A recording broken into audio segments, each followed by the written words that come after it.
Bom, e agora quem traz a análise política de macroeconomia e mercado é o estrategista macro e analista político da XP Investimentos, o Vitor Scarlett. Olá, Vitor, seja muito bem-vindo aqui à nossa edição do Bem da Terra. Trouxemos aí todo esse primeiro bloco, panorama completo em relação à repercussão política aí frente à eleição e vitória de Luiz Inácio Lula da Silva. Qual tem sido a primeira resposta do mercado agora, na abertura? O que vocês já têm sentido e avaliado? Bom dia para você. Bom dia, primeiro obrigado pelo convite. Na abertura, a gente viu aqui a bolsa caindo cerca de 3%, enquanto o real abriu perdendo aí 2% contra o dólar, batendo 5,40. Agora, nesse momento, já voltou quase tudo, o real estava operando a 5,32 e a bolsa, estou olhando para a esquerda que fica na outra tela aqui, e a bolsa caindo cerca de 2%, caindo um pouquinho ainda mais. A expectativa que a gente tem aqui, a gente fez um levantamento com os clientes institucionais na última semana, tentando medir um pouco do que seria o efeito de Lula e Bolsonaro, e os mercados já estavam ali muito próximo do que seria uma reação com a eventual eleição do Lula na sexta-feira, nesse fechamento de 5,30, a bolsa 115 mil pontos. Então a gente vê uma reação nessa segunda-feira, provavelmente uma reação aí um pouco negativa, a gente está vendo o Ibovespa caindo um pouco, o real foi, voltou, vai ficar um pouco de volatilidade. O que o mercado quer saber é um pouco do que os colegas estavam falando um pouco antes nesse bloco aqui, o que é a reação aqui, né, do presidente Bolsonaro, que precisa falar, deve falar ainda hoje, como é que está a reação ali dos caminhoneiros, se fizeram uma matéria sobre isso também, e o que tem de expectativa de nomes para o Ministério do Lula, especialmente ali os ligados à economia, e o que é a expectativa de trajetória fiscal, de uma nova regra fiscal que coloque essa trajetória de dívida numa estabilidade no médio prazo. Entendo. Agora, vocês que já tinham, claro, né, feito, como você colocou há pouco, essa análise frente já referente a dois cenários bastante distintos, né?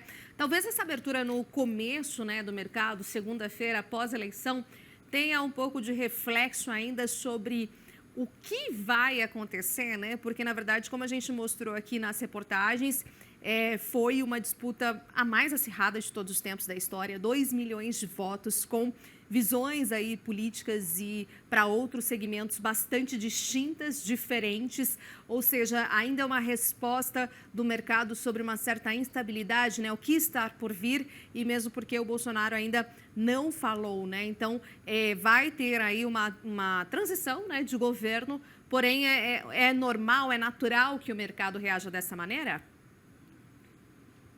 Olha, sim, o mercado ele não gosta de incertezas em geral. Isso vale para qualquer lado que fosse a eleição.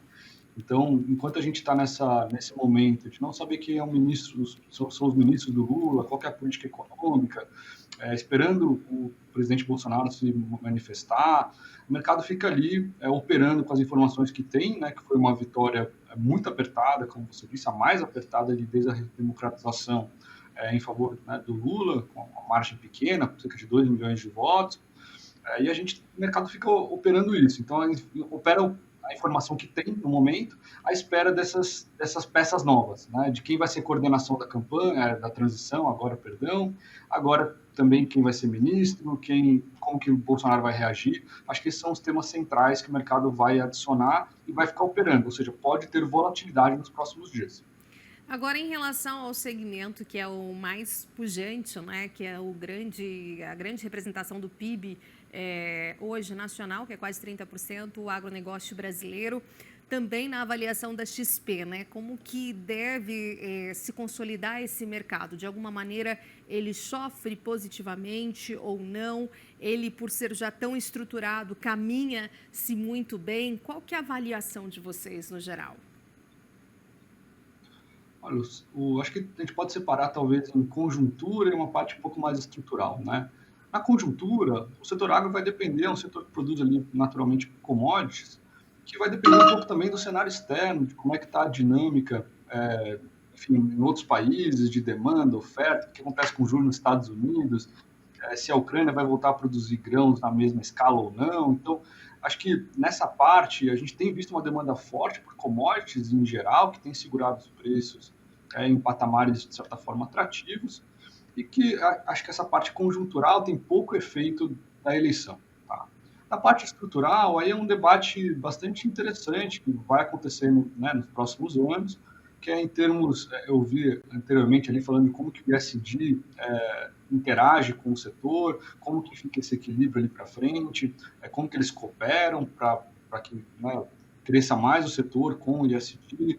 Então, acho que esse é um vetor que vai ter que ser compreendido. A parte regulatória também é uma coisa que vai ser bastante discutida, enfim, com o governo petista também. Então, acho que são pontos de atenção que o setor vai ter que ficar de olho, mas acho que o pano de fundo ali ainda é um setor com uma demanda externa forte, é um setor importante que o Brasil não pode abrir mão, o governo não pode abrir mão. Então, acho que o caminho mais natural é o diálogo. Acho que vai acontecer esse diálogo e dessa interação é que, né, vai ser a dinâmica mais de longo prazo do setor. Acho que no curto prazo a eleição até tem um efeito relativamente pequeno, aí depende mais ali dessas discussões para frente. Exatamente, né? Mesmo porque a gente sabe que geralmente, né, no primeiro ano tem toda de fato, né, alinhamento com um Congresso, com deputados, com Câmara, com Senado, e a gente tem também ali uma grande aprovação, né, dos ministros que foram do atual governo para o Senado e também para deputados, ou seja, vai ter ali aquele primeiro ano de bastante articulação política, né, o que o mercado e o que os especialistas vêm dizendo, para realmente aí continuar, né, um crescimento que é o que o mercado e todos nós esperamos de alguma maneira, né? Perfeito. Acho que o governo Lula, a gente tem feito alguns estudos aqui sobre o que seria uma potencial base no Congresso. O Senado é uma situação um pouco mais complicada, até de fazer conta mesmo, tem ali suas situações particulares. Mas na Câmara, a gente estima ali que a oposição ao governo Lula teria aí alguma coisa ao redor de 120, 130 deputados, que era mais ou menos o tamanho que a esquerda tinha ali tem ainda durante o governo Bolsonaro, ou seja, consegue colocar algum tipo de oposição, mas a dinâmica de aprovação, de força do governo no Congresso depende muito mais da conversa do governo com partidos que precisa regimentar ali do centro, né, que precisa trazer mais deputados para formar a base de votos ali na Câmara e no Senado, depende muito mais dessa relação do que vai ser essa negociação de participação no governo, de políticas públicas, o que como que é esse encontro, como que isso está azeitado, é mais relevante até do que o papel da oposição. O papel da oposição é importante de fazer o contraponto, de colocar as suas ideias, de marcar o seu território, mas normalmente a dinâmica do governo, como foi durante o governo Bolsonaro e deve ser durante o governo Lula, ela é muito mais marcada no Congresso pela relação entre o governo, né, o executivo e os partidos de centro no Congresso, do que a capacidade da oposição de fazer grande obstrução, algumas coisas assim. Tem algumas ferramentas, consegue colocar seu ponto, é importante, mas essa outra dinâmica acaba sendo mais relevante no dia a dia. É exatamente o que a gente acompanhou realmente também no atual governo sobre a maior articulação ali com o centrão, né? Como a gente diz. Bom, muitíssimo obrigada, então, pela análise aí da economia, da macroeconomia, os impactos, por enquanto, né? Frente à eleição e o que a gente deve aguardar aí também para um cenário futuro. Obrigada, XP Investimentos. Até uma próxima oportunidade. Obrigado. Até mais.